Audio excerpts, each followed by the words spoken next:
Morning everyone. So today in this video आज हमारे पास एक क्वेश्चन है। Define the problem of double counting in the computation of national income. State any two approaches to correct the problem of double counting. सबसे पहले आपको इस question का आंसर किस तरह से करना है। सबसे पहले तो आपने डबल काउंटिंग का मतलब बताना है कि डबल काउंटिंग होता क्या है। उसके बाद आपने उसके दो वेज बता देने हैं जिससे हम डबल काउंटिंग की प्रॉब्लम को अवॉइड कर सकते हैं। तो चलिए जानते हैं कि डबल काउंटिंग होता क्या है। Double counting means counting of the value of the same product more than once in calculating the national income. जब भी हम नेशनल इनकम को कैलकुलेट करते हैं तो कई बार बाय द मिस्टेक गलती से हम एक प्रोडक्ट की वैल्यू को ज़्यादा बार कैलकुलेट कर लेते हैं जिससे उससे हमारी जो नेशनल इनकम की कैलकुलेशन गलत हो सकती है। तो इसको अवॉइड करने के लिए दो तरीके हैं हमारे पास। सबसे पहले तो take the value of final goods only. हमें सिर्फ फाइनल गुड्स की वैल्यू ही लेनी है। According to this method the value of intermediate goods is not considered. इस मैथड के अकॉर्डिंग हमें इंटरमीडिएट गुड्स की वैल्यू को कंसीडर नहीं करना। इंटरमीडिएट गुड्स क्या होते हैं वो मैंने अपनी पिछली वीडियो में बता रखा है आपको। अगर आपने वो नहीं देखी तो प्लीज़ उसको ज़रूर देखना।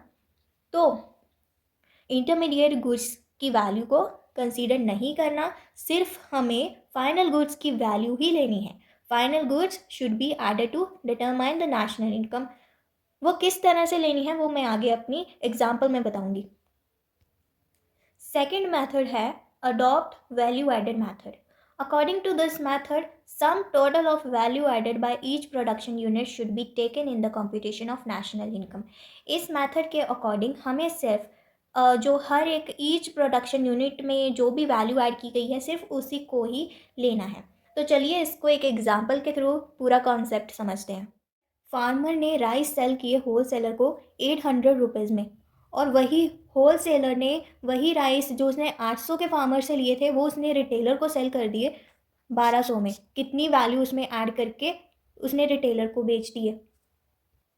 उसने 400 और ऐड किए और रिटेलर को बेच दिए। अभी रिटेलर ने क्या किया? रिटेलर ने वही राइस जब कस्टमर्स को सेल किए तो उसने 1600 में उसने कस्टमर्स को सेल किए। तो रिटेलर ने उसमें कितनी वैल्यू ऐड करी? उसने भी उसमें 400 ऐड करके कस्टमर को बेच दिए। रिटेलर को अभी 400 का फ़ायदा हुआ, जो होल सेलर था उसको भी 400 का फ़ायदा हुआ। अभी हम डबल काउंटिंग में मिस्टेक कैसे करते हैं उसको समझते हैं।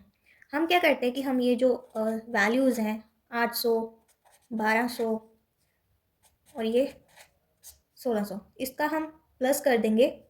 प्लस करने के बाद जो आंसर आएगा 3600। तो इसी को हम मान लेते हैं कि ये है हमारी नेशनल इनकम। बट ये रॉन्ग मेथड है, ऐसा बिल्कुल नहीं करना चाहिए। तो नेशनल इनकम को कैलकुलेट करते टाइम हम दो मेथड का इस्तेमाल कर सकते हैं। पहला क्या था? फाइनल वैल्यू एडेड मेथड, और दूसरा था वैल्यू एडेड मेथड। तो फाइनल वैल्यू एडेड मेथड का मतलब है कि जो भी हमने जो फाइनल वैल्यू है जो लास्ट पे आती है उसी को ही हमने लेना है, यानी कि हमने सिर्फ 1600 को ही लेना है, ना कि ये वाले जो हमने पीछे 800 है 1200 है इसको हमने कैलकुलेट नहीं करना। हमने सिर्फ जो लास्ट पे जो फाइनल है उसी की वैल्यू हमने लेनी। अभी वैल्यू एडेड मेथड समझते हैं। वैल्यू एडेड मेथड का मतलब होता है कि जब 800 के राइस थे, 800 के राइस जब होल सेलर को सेल किए तो होल सेलर ने वो रिटेलर को सेल कर दिए 1200 में। तो उसमें उसने कितना अपना प्रॉफिट उसने कितना कमाया, कितनी वैल्यू ऐड की? अगर हम देखें तो 400 की वैल्यू उसमें ऐड की गई थी। और जब 1200 रिटेलर ने कस्टमर को सेल किए तो उसने भी बीच में 400 अपनी वैल्यू ऐड करके 1600 में उसने कस्टमर को सेल कर दिए। अभी ये वाली जो वैल्यू ऐड की गई है बीच में सिर्फ इसी को ही कैलकुलेट करेंगे वैल्यू एडेड मेथड के अकॉर्डिंग। मतलब हम 800 प्लस 400 प्लस 400 करेंगे तो इसका टोटल आंसर आएगा 1600। देखा, वही सेम वैल्यू आई है जो फाइनल वैल्यू थी हमारी, जो कस्टमर को सेल किए राइस 1600 के, वही वैल्यू हमारी अभी वैल्यू एडेड मेथड में आई है 1600।